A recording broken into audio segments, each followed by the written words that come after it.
นี่คือเป็นภาพบรรยากาศทางขึ้นวัดถ้ำผาพึ่งบ้านม่วงคำตำบลนาตาลละมงนี่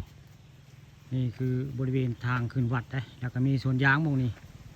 สวนยางนี่แล้วก็มงนี่ผู้ข้าว่าไว้ว่าถ้าสร้างแปลงพาดำล้นอยู่บริเวณท่าเพบ้านม่วงคำตำบลนาตาลกับมงนี่คือจะเป็นสะพานนะสะพานข้ามน้ำพุงในมงนี่มงสวนยางอันนี้ทางขึ้นวัดผาพึ่งบ้านม่วงคำตำบลนาตาลนี่เดี๋ยวที่ย่างพาไปเบิ่งสะพานได้สะพานท่าเพได้ว่าง่ายป้านผ่านน้ำล้นท่าเพแล้วก็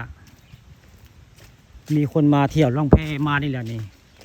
มานี่มันจะมีสะพานในซึ่งหน้าย่างไปนี่ก็จะเป็นสะพาน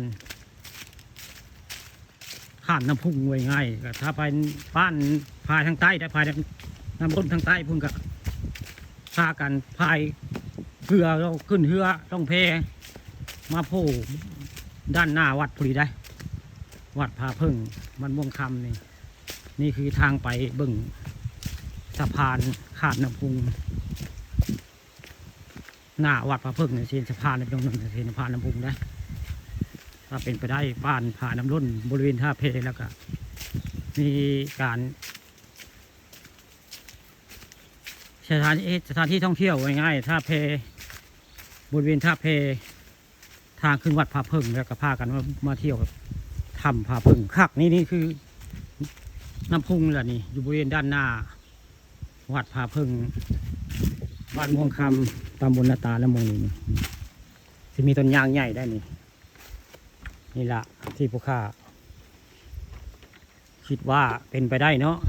สร้างผ่านน้ำล้นอยู่บริเวณท่าเพแล้วก็ทั้งเทิงนี่ก็จะมีสะพานไม้นี่แหละนี่น้ำก็จะขึ้นมาพี่ได้นี่น้ำก็ขึ้นมาพี่แล้วก็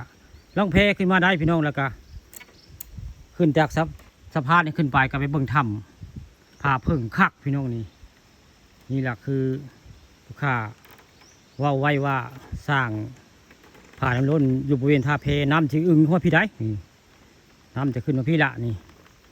จะเป็นสถานที่ท่องเที่ยวเหมาะสมที่สุดในอำเภอตะงวยเฮานี่ล่องเพจากท่าเพหรือว่าพญาเต่าหินทางโค้งไปบางโคกลางปานทางเทิงขึ้นมาได้ปานผ่านน้ำล้นขึ้นมาสูงประมาณวัง2 เมตรนี่ก็น้ำก็จะขึ้นมาพี่แล้วพี่มันจะอึ้งขึ้นมาพี่แล้วพี่น้องนี่น้ำกัดซิบุเล็กป่านไหนเนาะปานประมาณ2 เมตรเหตุผ่านน้ำล้นคือแบบอย่างของโลกกบซิวไว้ง่ายนี่